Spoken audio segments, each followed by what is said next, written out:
Good morning, everyone, and thank you so much for joining this very special cooking demo. Today is all about bread making. My name is Hannah Deppen, and I'm the Marketing and Communications Coordinator at Oldways. Oldways is a food and nutrition nonprofit helping people live healthier, happier lives. We have many programs that encourage healthy eating and celebrate cultural food traditions, but this cooking demo series is one that we are especially proud to be part of. You can find today's recipe in your email, and you can also find a recording of today's demo on YouTube by searching Oldways or visiting oldwayspt.org. While you're there, we encourage you to explore because we have many recipes and cooking resources available. But today is all about bread making, and we truly have an expert. So Andrew, thank you so much for teaching us today, and thanks to all of you watching for joining us and being part of this very special series.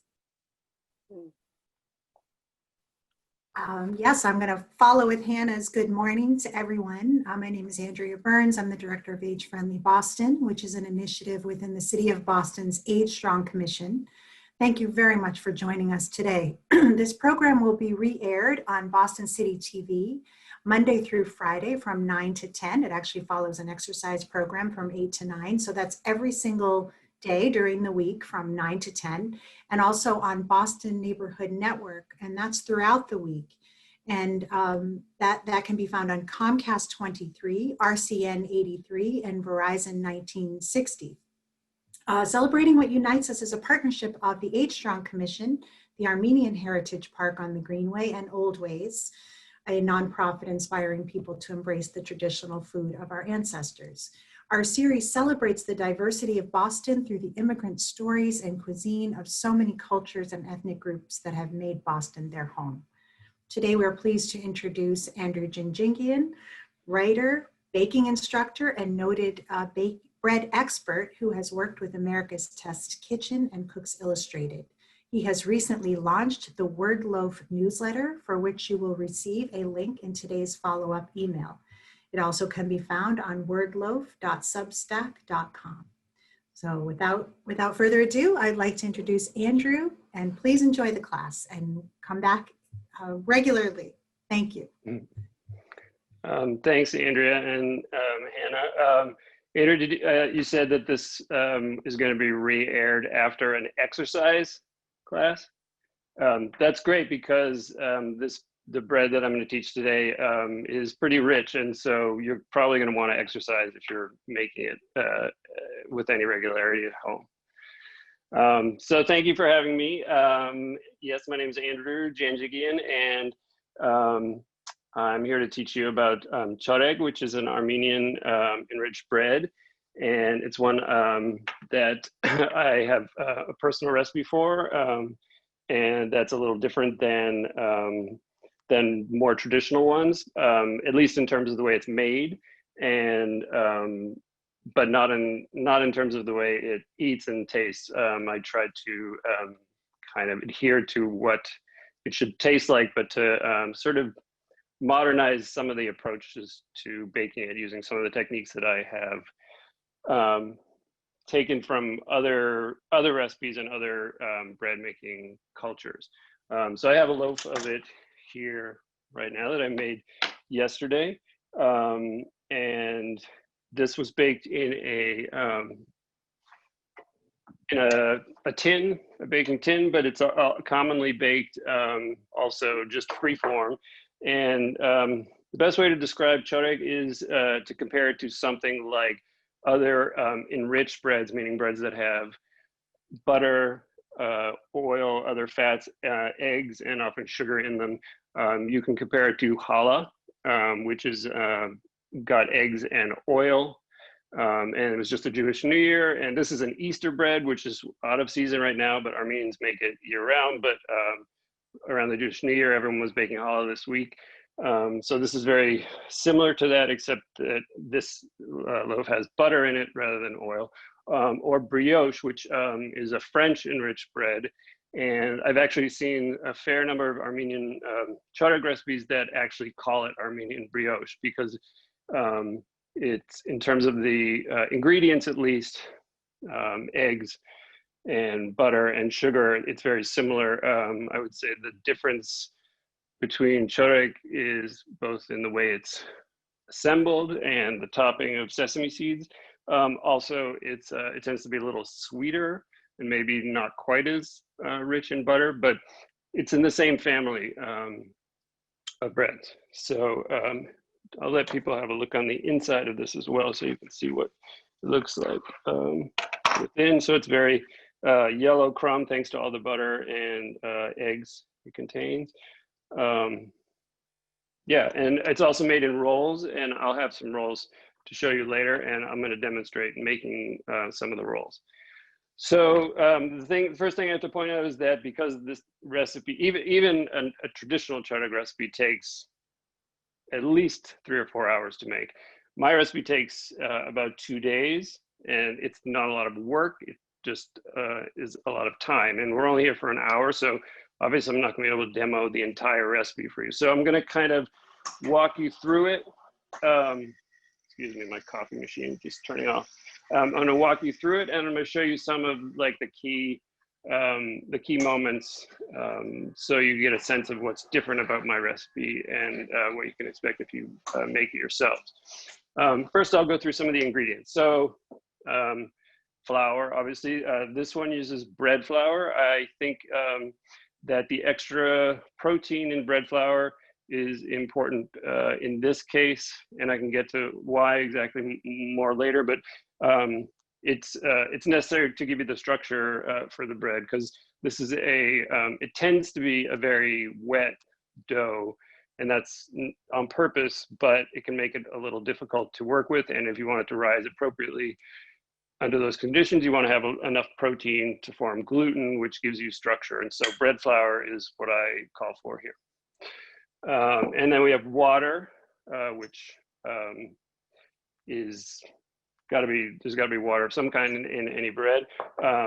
And so I don't use milk in my recipe, even though most choreg recipes do. And the reason is as simple as I don't tend to keep milk in my kitchen at all times, and I want to be able to make bread whenever I feel like it. And so instead of having milk around, what I use is milk powder. And so it's just dehydrated milk that you can buy in most supermarkets. And if you combine it with water, then you get the equivalent of milk. If you have milk and you want to use milk in the recipe, all you have to do is leave out the milk powder and replace the water that I call for with milk itself. So that's easy enough. And then, so we have sugar. As I said, choreg has a lot of sugar in it. It's a very sweet dough in terms of the ratio of sugar in the bread, but actually with the other ingredients it contains, it doesn't eat super sweet. It's sort of a nice balance between sweet and savory, and that has to do with some of the flavorings that go into it. We have eggs, and so for let me just say that a full recipe, as the one you've given here, makes 2 loaves of bread, so two of these, or it makes 12 rolls. And so for two loaves of bread, it's 3 eggs. So it's not super high in eggs. A brioche might have as much as twice that. And it has butter, and this is 1 stick of butter for 2 loaves of bread. And the eggs and the butter, and I'll explain why in a minute, but the eggs and the butter I keep cold up until when I go to use them. And the other ingredients are yeast. And so this is one of those sort of special ingredients I call for here. You can use regular instant or active dry yeast, but what I actually call for, is something called osmotolerant yeast. And if you were to go buy it, unfortunately, you'd have to go online to get it. You can't buy it in supermarkets, but you can buy a 1-pound bag of it from Amazon or other places, and it'll last you a long time, especially if you keep it in the fridge. Osmotolerant yeast comes in a bag with a gold label instead of a red one typically. And what it means is a yeast that has been bred to do well in the presence of lots of sugar. Sugar, like salt, likes water. So if you think of, leave a salt shaker out on a very humid day, the water gets drawn to it and it gets clumpy. Same is true of sugar to a lesser degree. So if there's water in a dough and you have a lot of sugar, it means that the water is being drawn to the sugar, and it means it comes away from the yeast, and so that can kill some of the yeast. And so osmotolerant yeast is happy being in a dough with lots of sugar, which means that you can use less of it, and you don't end up with a excuse me, a very yeasty tasting bread, because you have to overcompensate for the fact that there's a lot of sugar in there.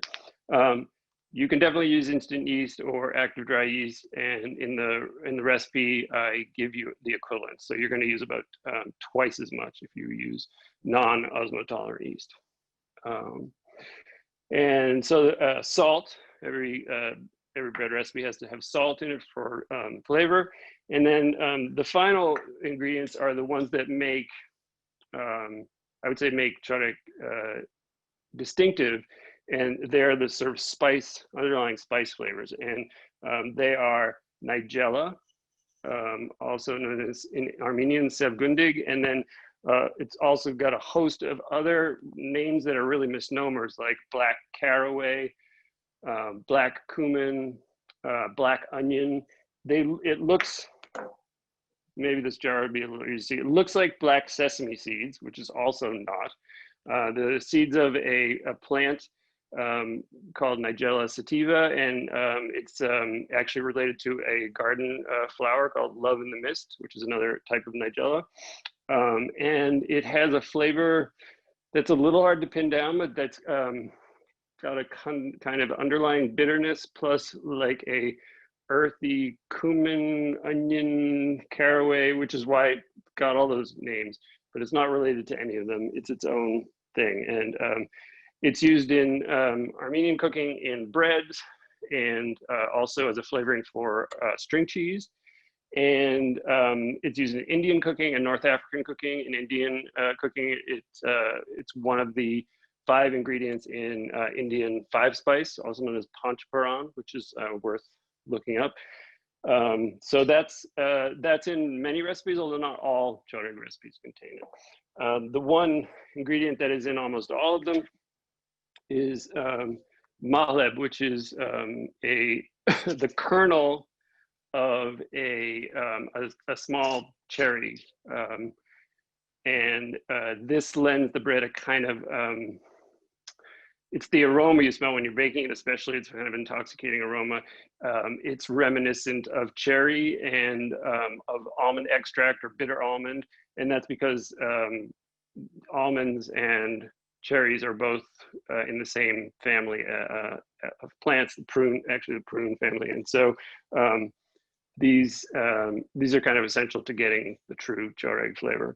One thing I would point out is that they're sold whole. They need to be ground before you use them, but they are high in oils and they're quick to turn rancid. So it's a good idea to keep these in the freezer whole and just grind them as you need them. They're also kind of expensive.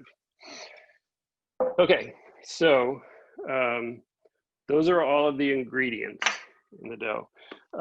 So what I would say, the number one thing that I think makes my recipe different than others is in the title itself. It's I call it a Tangzhong Choreg, and Tangzhong is an Asian baking technique, bread baking technique, in which you cook some of the flour and the liquid together before you put it in a dough. And it's used in things like Japanese milk bread and some other Chinese breads. And what it does, it's sort of a little more obvious after I demonstrate it, but what it does is it allows you to put more water in a dough than would otherwise be possible given the texture of the dough that you need to work with. So if you could imagine just adding, say, an extra half a cup or a cup of water to a dough that you're working with that is kind of easy to work with, all of a sudden it's going to turn to soup and be real hard to work with. So by cooking the flour and water together, you lock the water in the starches in the flour, and it sort of dries it out, and then you mix it into a dough, and it magically becomes easy to work with, but the water is still there. So I'm gonna make the Tangzhong. That's usually the first part of any recipe that has one, is have you make the Tangzhong. So I have, this is the rest of the flour in the recipe. This is the flour for the Tangzhong. So it's a small amount. It's usually about 5% of the total, 5 to 10% of the total. And then I have all of the water that I'm going to use in the recipe, aside from the water that's in the eggs and the butter. And I'm just going to whisk those together. First, I'm going to turn.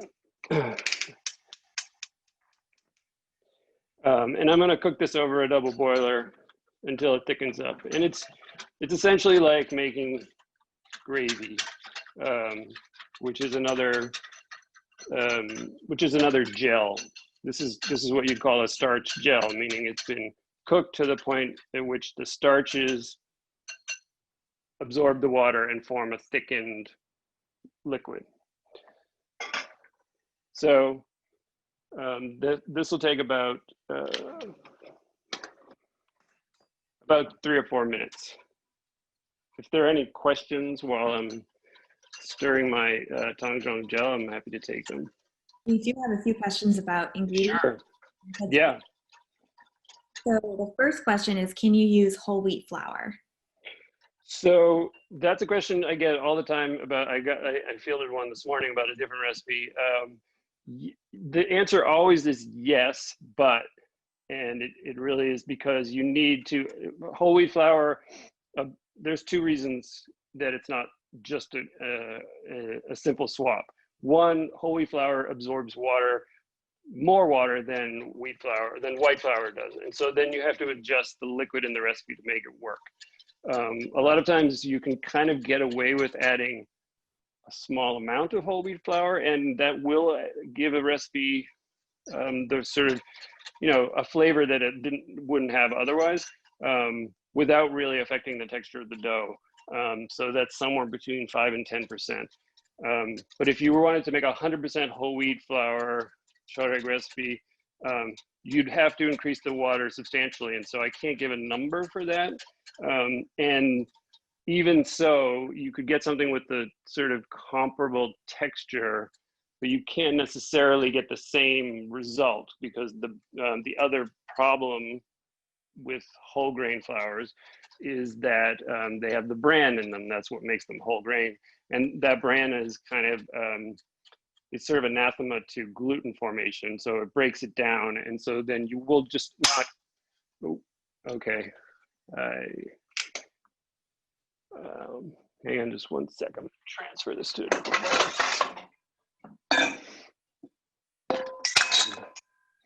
You won't get the same. Oh, okay. This is the. I just had my glass bowl break on me, so I'm gonna redo that.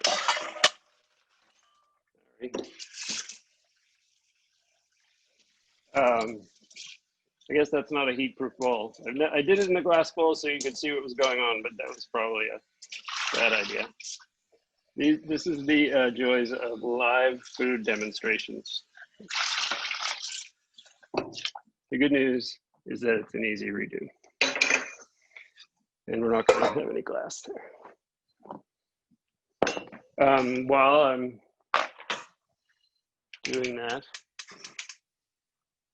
I can point out one other important ingredient in this recipe, which is this, a scale. I don't typically give volume amounts for my recipes, because bread is a game of precision, especially if you want it to be repeatable, and volume measurements are notoriously inaccurate. So though I give some amounts for smaller, volume amounts for smaller amounts,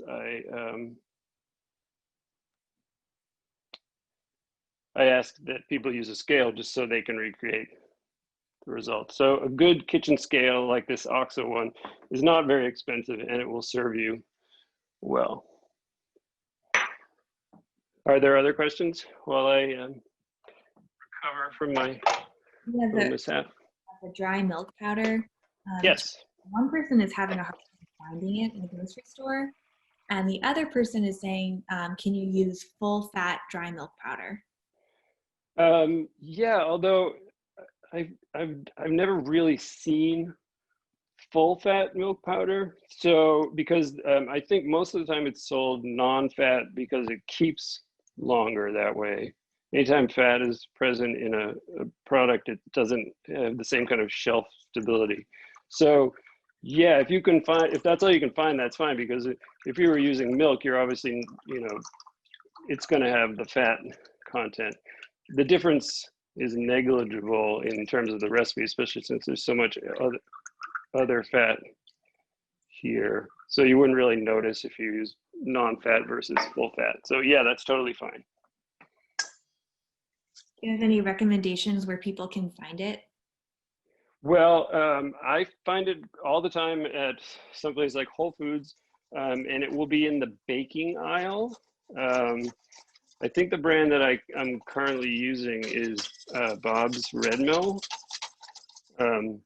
So it shouldn't be hard to find. It's a common thing. It's not like it's some kind of exotic baking ingredient, because you can use it simply to make milk. It's not going to be quite as tasty as fresh milk, but it can be used for that, and also in any other recipe that uses milk.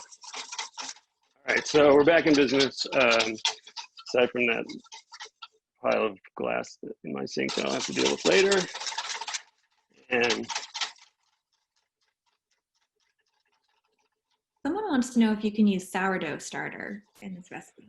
that's like the whole wheat thing. That's another question that bread instructors get all the time, and the answer is yes, but as always, there's a but.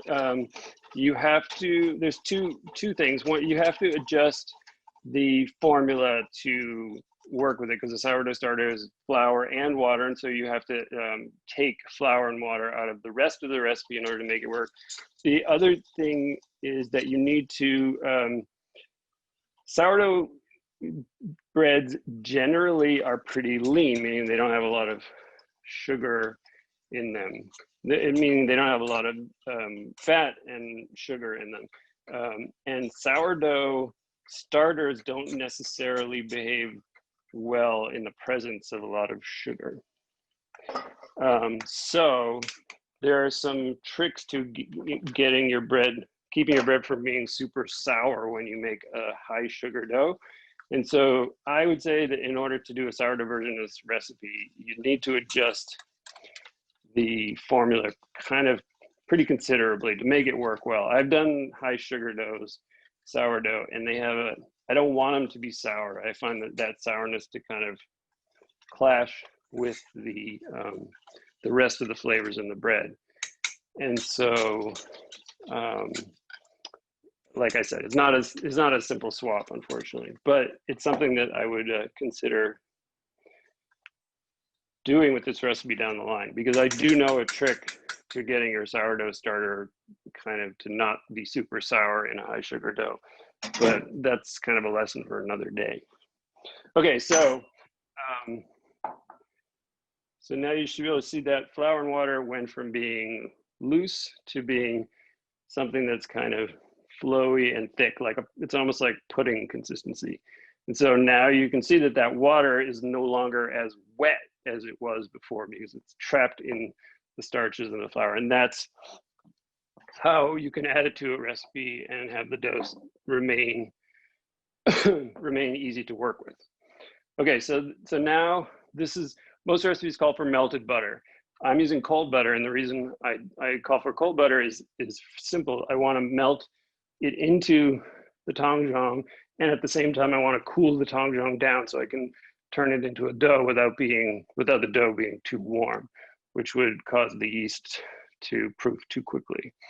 You kind of want your doughs to be at room temperature, or even a little below that, so that when you go to mix them, it doesn't overheat the dough. The ideal temperature for yeast is 75 degrees. And so we want our dough to end up at 75 degrees as well. So just whisking cubes of cold butter into the Tangzhong until they're fully melted. And that should bring the temperature down pretty fast. That's why I like to keep all these ingredients cold before they go in.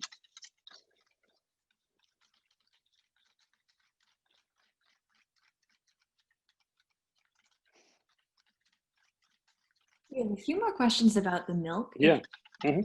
Yeah. We have a question, could you use skim, could you use whole milk, or could you use almond milk? So the answer is yes to all three. Like I said, with the non-fat milk powder, the difference between whole milk and skim milk or non-fat milk powder is really not enough to make a noticeable difference in this bread, because the butter is the biggest source of fat. So it might be a little bit richer using whole milk, but it's not going to make a huge difference. And I would say that almond milk is probably going to work just fine as well. I've never done it, so it would kind of be an experiment, but I don't see why not. I'm using water here, so it's going to change something. Maybe the almond milk has some almondy flavor to it, but that wouldn't be a bad thing here either, because we already have the malab. And I'm going to crack these eggs directly into the bowl, but I wouldn't recommend it normally in case you get some shell in there. So now I'm just whisking the rest of the, I did get some shell, but I'm going to pull it out. Okay. So I'm going to whisk the eggs in.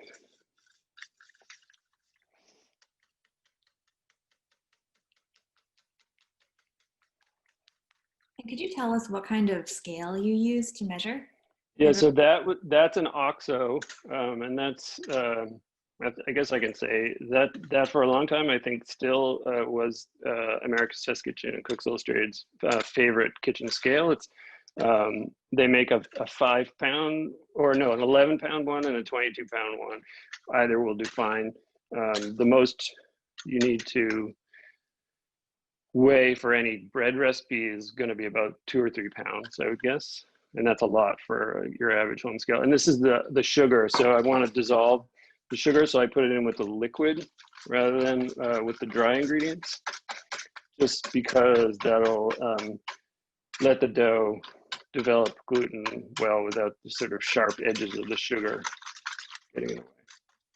Okay, so that stuff's all dissolved, or all in one container. I'm gonna clear some of this stuff out of the way. So now we have our dry ingredients. So basically it's combining the dry with the wet at this point. And so I have the rest of the flour, I have the yeast, I have the milk powder, and I have the nigella and the malab. So that's all in there. So this is the salt. I'm not putting the salt in, and I'll explain that in a second. So what I would do now, I'm gonna just do it by hand so it doesn't make any noise, but I'm gonna put the liquid ingredients here, mixing bowl.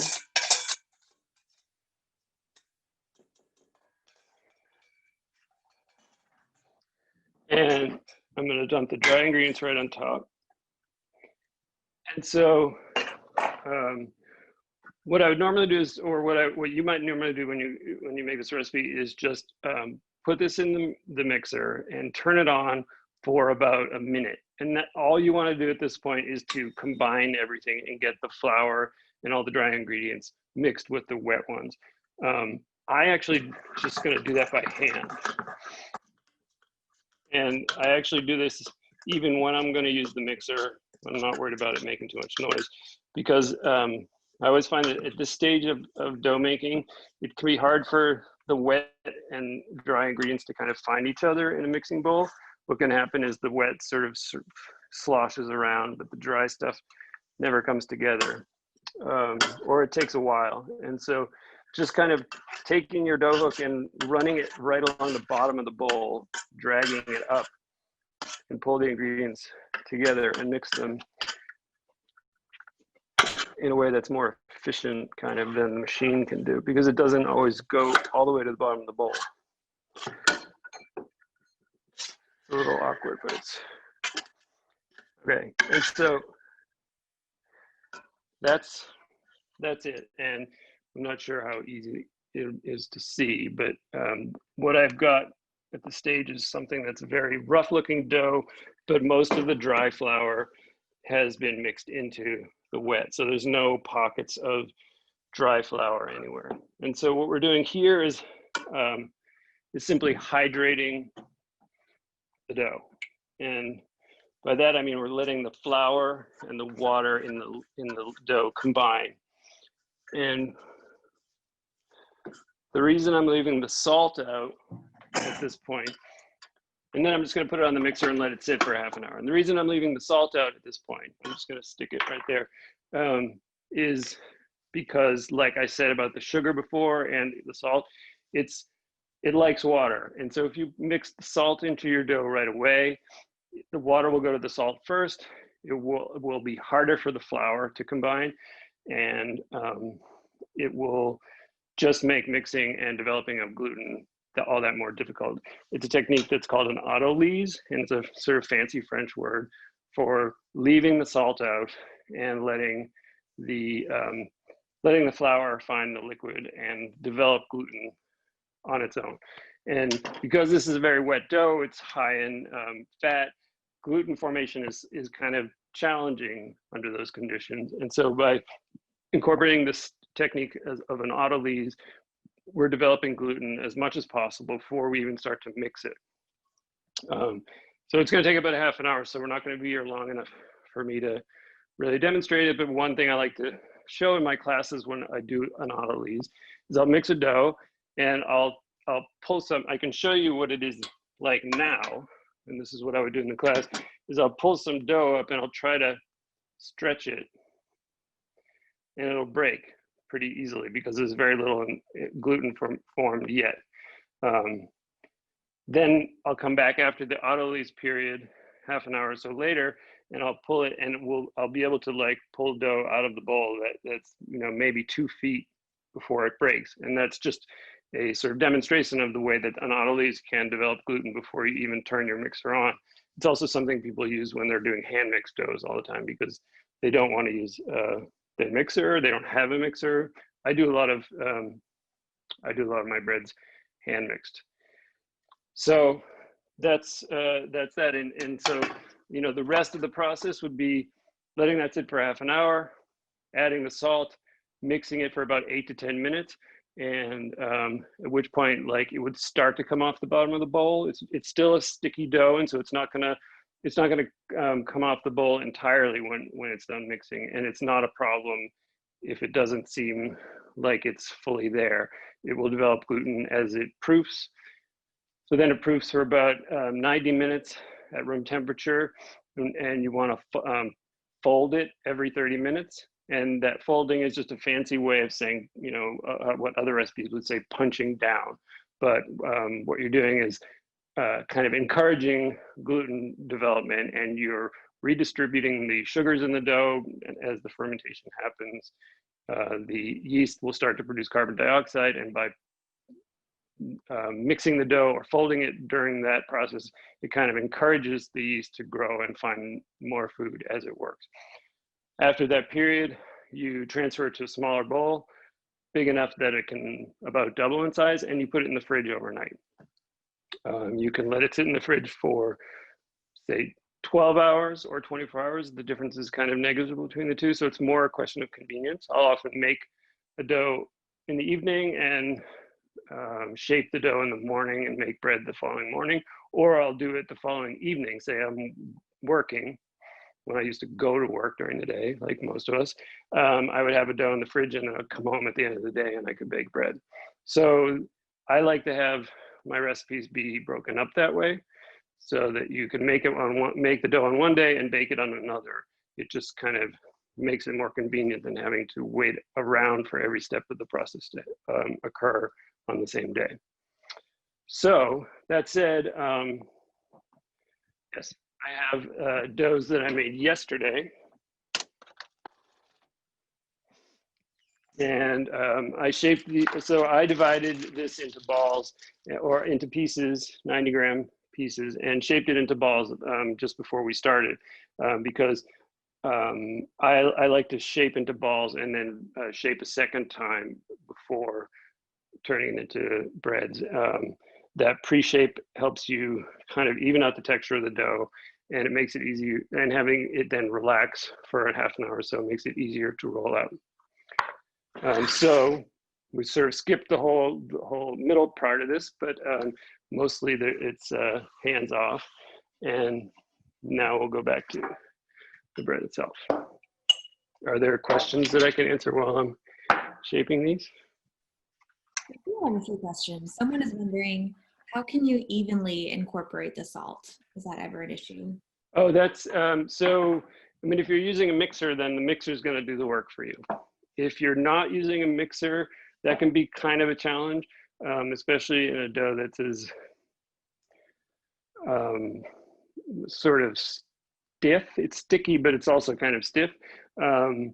It's just, I would just say, I can point out one thing that you can use if you want to try to track one down. This is one of my favorite tools, and it's actually really good for working with wet doughs, particularly if you're working with your hands alone. It's called a dough whisk, and it's sort of the best of both worlds between a balloon whisk, like that I just used to beat the eggs, and a wooden spoon. And the nice thing about it is that it can stir wet batters and doughs really efficiently and kind of make their texture even. But unlike a wooden spoon or a balloon whisk, in this case, the dough doesn't really get stuck to it because it's kind of open and thin. So unlike a wooden spoon, which would get kind of gummed up with ingredients, or a balloon whisk, which would have the dough inside the whisk, and it would be kind of a total pain to use. The dough whisk kind of works perfectly in that sense. So, these aren't easy to find in stores, but you can certainly order them online. Places like King Arthur sells them. I'm sorry, I can't remember now. Did that answer the question? It was about salt, right? Getting the salt in. Yeah. I also had a question from earlier when you were going over ingredients. Is there mastic in the ingredients? No, so mastic is another flavoring that you see in Choreg. It's not one that I'm familiar with using. It's I believe it's a resin from a pine tree, and I feel like it's more commonly used in Greek. So this is a bread that's also made in Greek culture, and it's called choreki. And I think that Greeks maybe use mastic more often than Armenians, but you do see it in some recipes.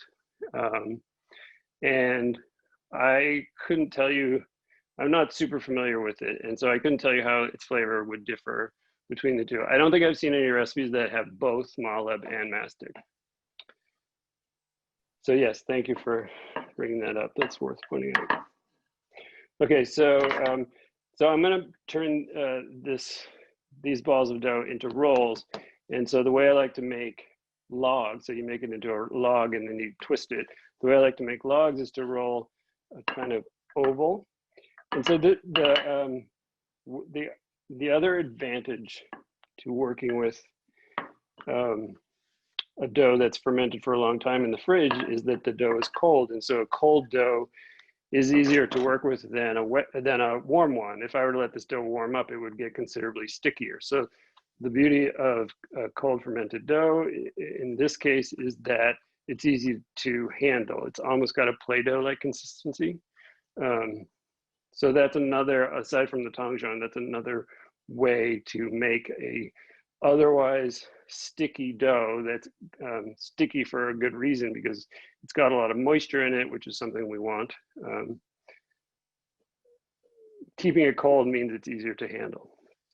Okay, so in order to make the rolls, I roll it out or pat it out into an oval, and then I fold the dough in half or just about, you know, 1/3 from the top, and then again over. So it's kind of like a letter, but I don't quite overlap fully. And then you have a rectangle, and then I roll that out a little bit further. Sorry if that's loud. And then I fold that over again, and I use the heel of my hand to seal it. And I deliberately don't seal the ends, and that's because I want whatever air pockets that are in there to get pushed out toward the ends so they don't get trapped. And then I roll it out into a log about 12, 14 inches.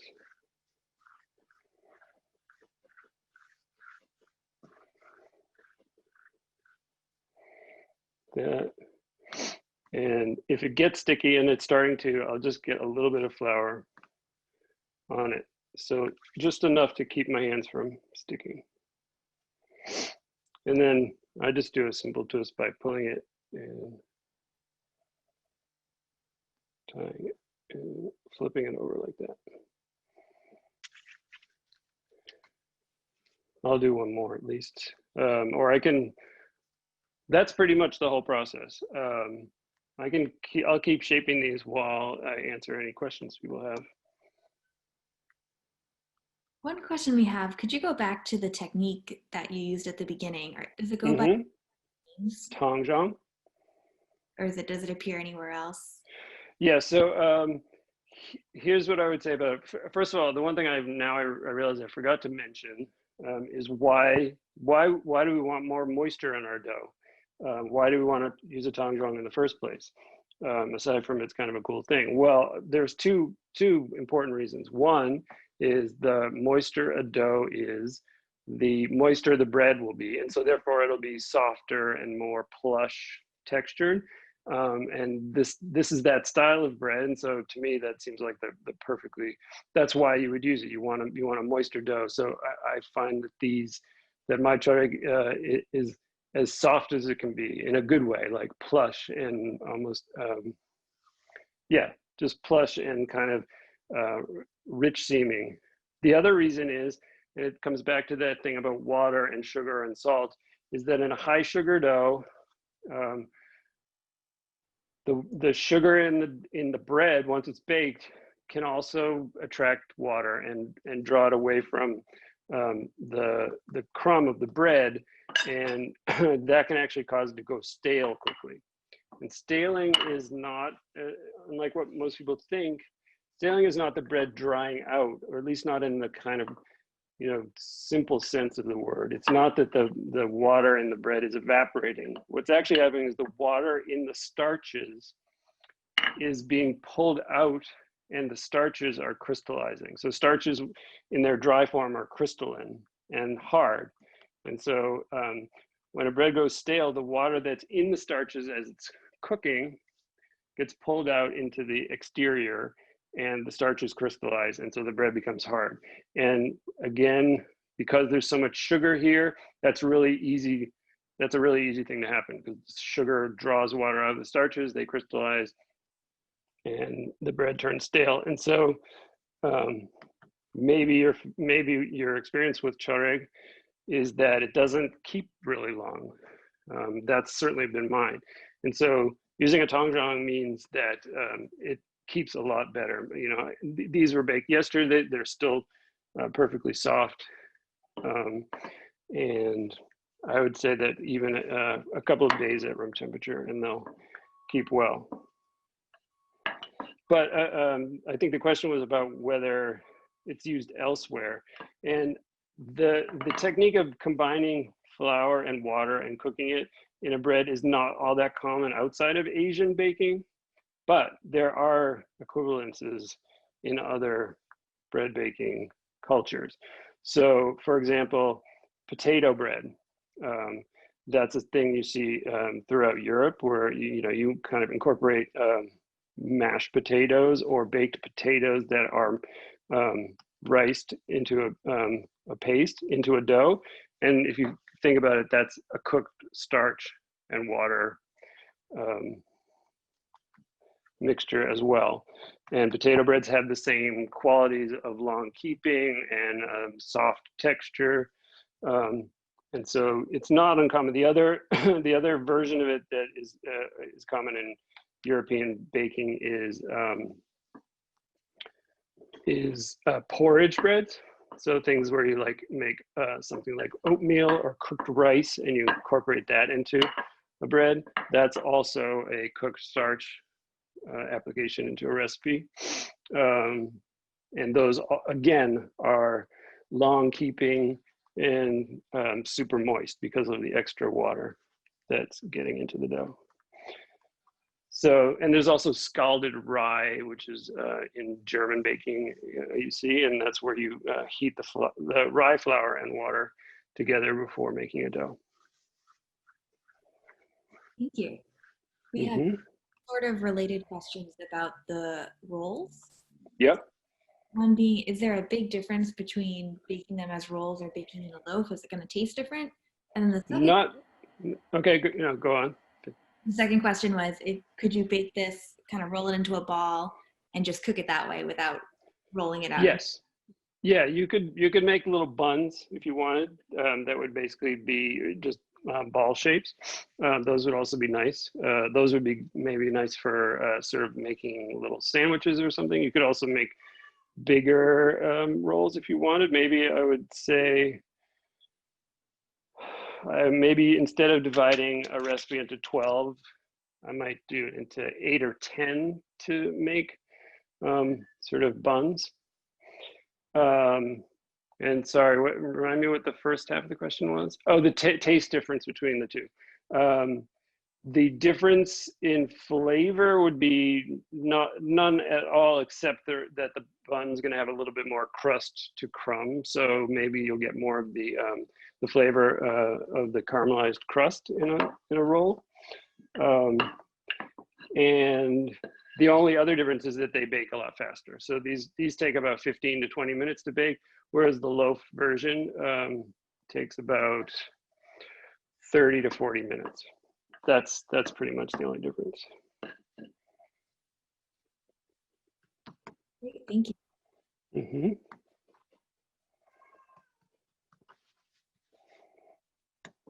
We have one question that I believe you address in the recipe text.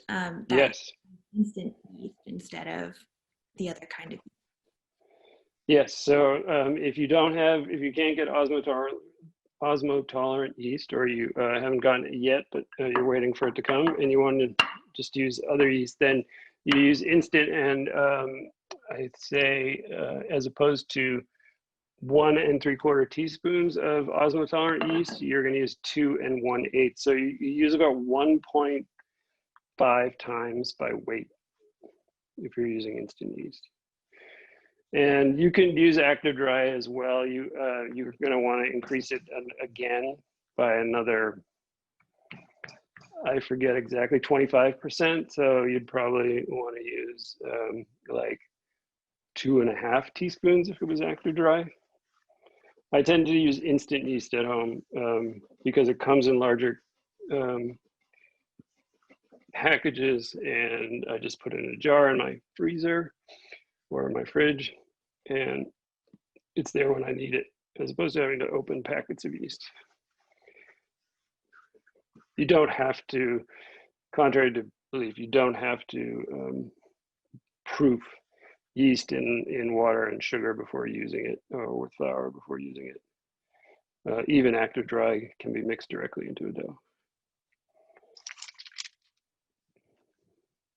How are we doing on time, Hannah? I don't want to We have keep about going. 8 minutes left. 8 minutes. Okay. Are there more questions, or I can keep going? Should I do all 6 rolls? We've got 2 more. Probably. You have time for those? Yeah. Sure. If you were going to freeze this, would you freeze the rolled out dough, or would you bake and then freeze?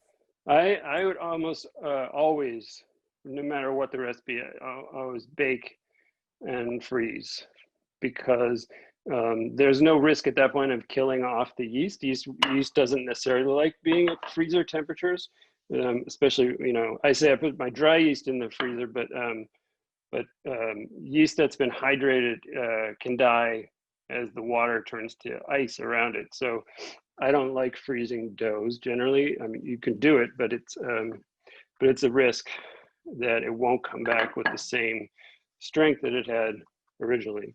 And actually freezing bread is a great way to keep it. That thing I mentioned about staling earlier, that happens at room temperature pretty easily. It happens at fridge temperatures really quickly. That's the temperature at which starches want to crystallize. So I don't recommend ever putting your bread in the fridge, but the freezer bypasses that problem entirely, and it keeps it for really well for a long time. The trick is just to wrap it well enough that it won't get freezer burn. So what I would do is double, I would say double Ziploc freezer bag rolls, or for a loaf of bread, I would wrap it in foil first and then put it in a big Ziploc bag as well. Great, thank you. I think we have time for just 2 more questions. If you don't have a stand mixer, could you use a large food processor with a dough blade? I would say in this case, no. And also, I don't recommend a dough blade ever. A sort of, I don't know, secret about food processors is that those dough blades are useless. I actually mix bread all the time in food processors, but I use a regular metal blade. I think the metal blade actually is perfect for mixing all kinds of doughs. The dough blade I consider kind of useless, and I would say the only reason that manufacturers put them in there is because some manufacturer put one in their food processor way back when, and then everyone followed suit, and now that it's kind of a thing everyone expects to get in their package, they always include one. I say throw those out or use it as a paperweight or something. The metal blade actually is a much better tool for mixing dough than the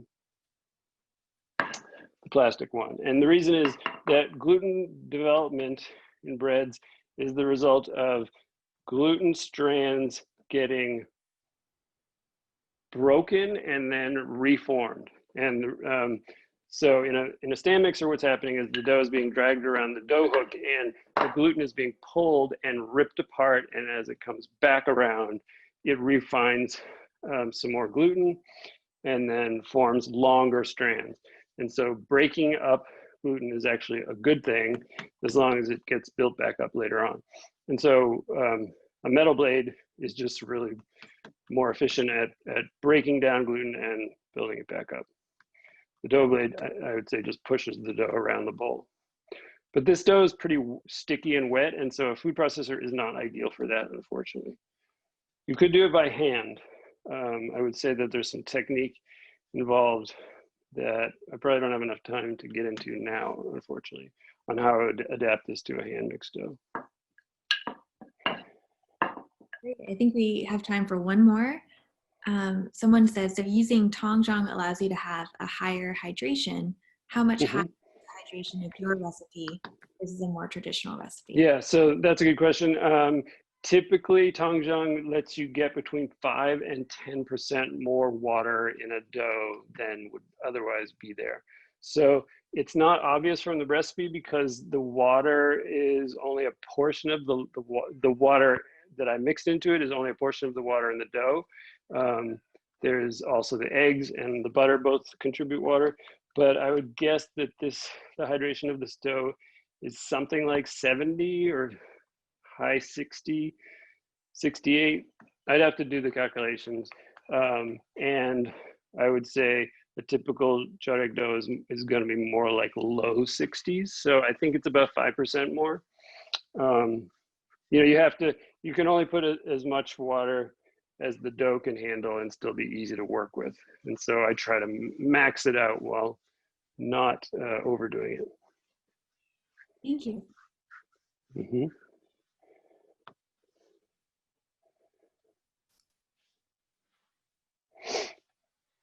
Andrew, So, this is yes. when I have the joy of coming in and on behalf of all of us of just saying thank you very, very, very Sure. much. Oh You're my welcome. gosh, I think we're Can all I just do inspired. one last thing? Yes, please. Okay, so this is the magic of television. Um, is, Oh, wow. these were baked yesterday, but these are gonna more than double in Oh. size. So I tend to do everything big. These are maybe bigger than most people would make theirs, but I like them big that way. And it's not like you can't eat a whole one. In fact, Oh my. yesterday I had two. Well, I'm reading a comment from CJ that says, wow, this is very impressive. So just thank you very, very much. Oh, you're very welcome. The only way to really thank you is that we all need to gather at the park when it's safe to do. Everyone has a chance to meet you and extend their appreciation Sure, to you. I'd be happy to do that. There's been a wonderful comment along the way made by a Paula Barta, who said, "This is the best bread baking explanation I have ever seen. Great mix of the art and the science." So Great. bravo from all of us. And thank to each of you who joined us, thank you.